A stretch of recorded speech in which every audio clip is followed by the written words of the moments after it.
The day money became an illusion when reality slipped away. Imagine waking up one morning and realizing that the thing you worked for, saved for, and trusted more than anything, the money in your pocket, was not what you thought it was. Imagine learning that it could be created with the stroke of a pen, destroyed overnight, and reshaped without your permission.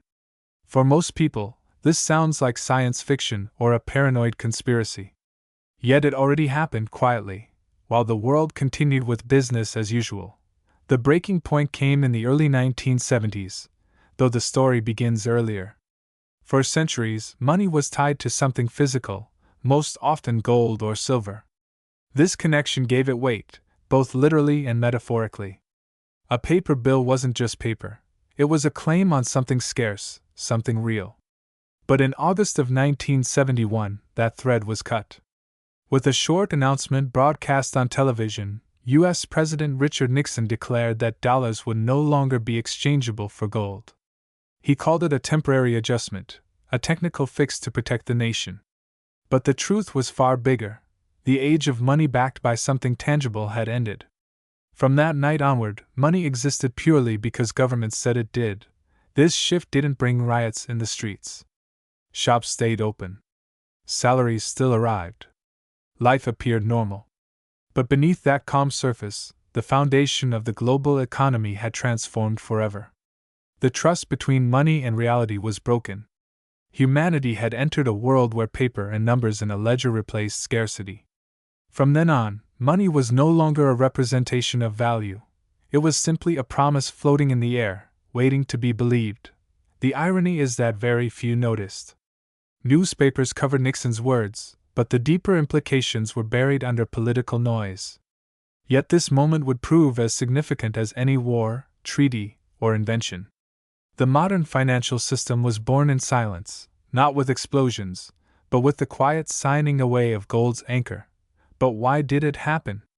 To answer that, we must rewind to the decades before Nixon's announcement, when the world's financial architecture seemed stable but was already showing cracks.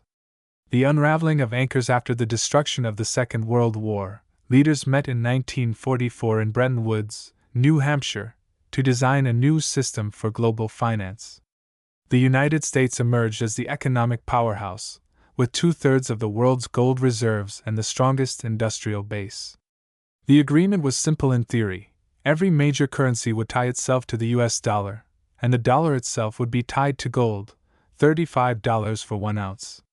This arrangement offered predictability and confidence.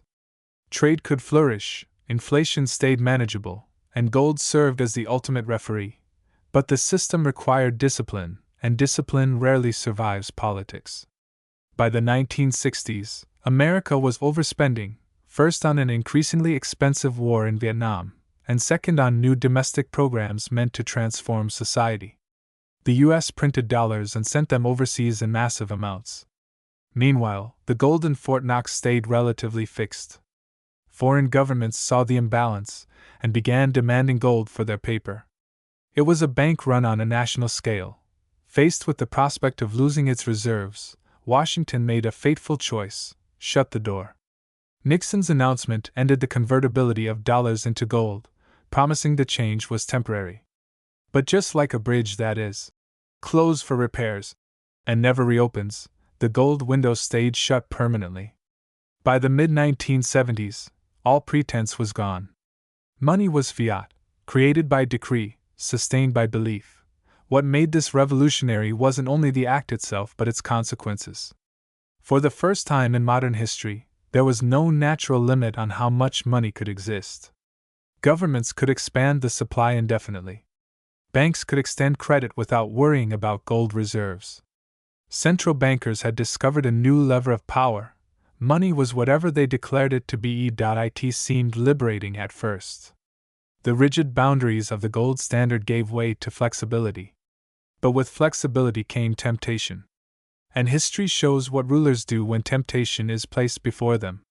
To understand the dangers, we must step even further back, to civilizations long before Bretton Woods or Washington, D.C. Lessons written in ruins. The Romans were among the first to learn the peril of tampering with money. Their empire, disciplined and vast, originally minted silver coins of real weight. But as the costs of wars and emperors' indulgences grew, they quietly reduced the silver content. Coins were shaved thinner, mixed with cheaper metals, or plated to deceive the eye. Over time, the once solid denarius became little more than bronze with a thin coating of silver. Citizens noticed. Prices climbed. Trust dissolved.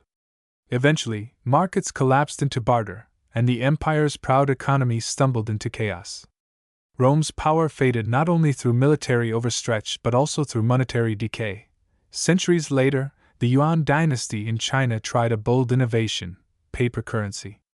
At first, it was genius: light, easy to carry, and efficient for trade across vast distances.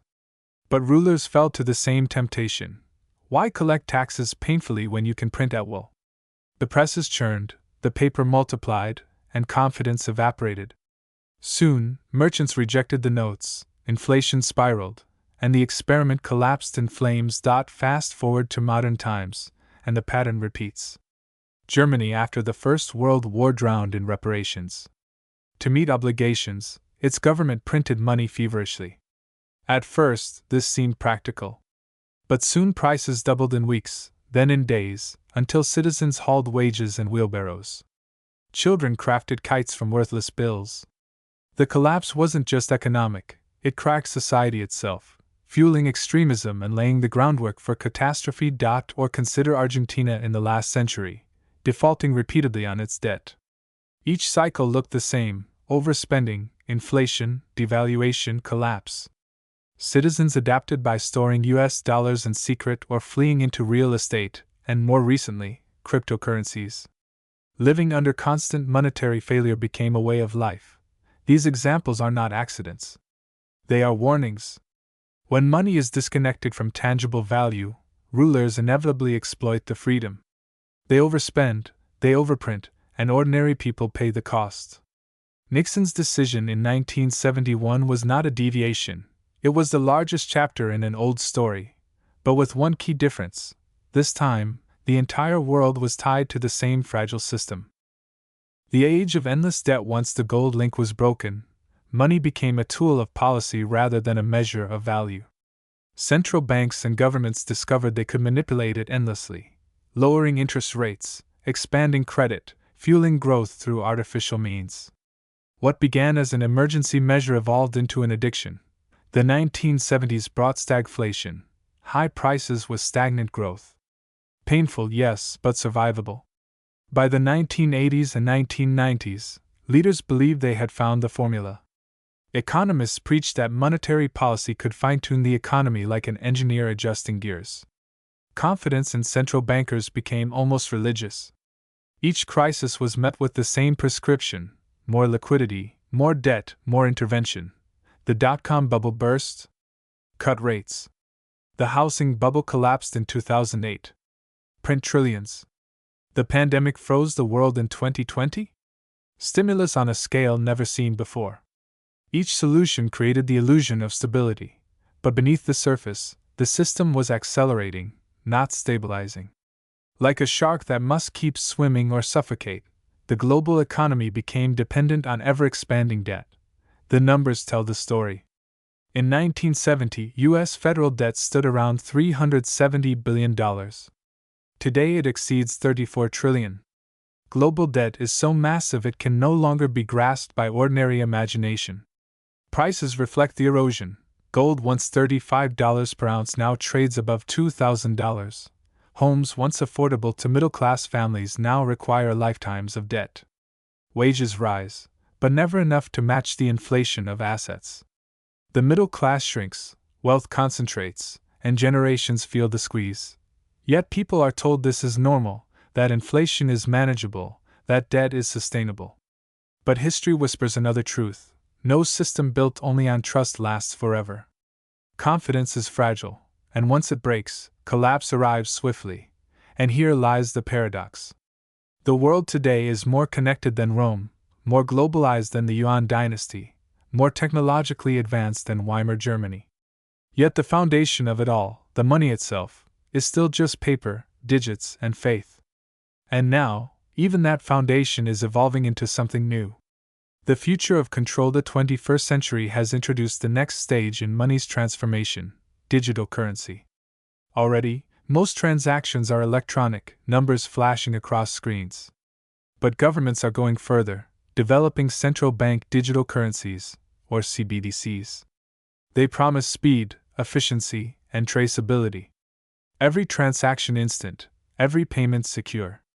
But hidden in that promise lies unprecedented power.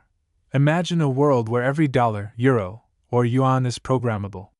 Where authorities can decide how, when, and where money may be spent. Where your financial life is visible at every level to the state.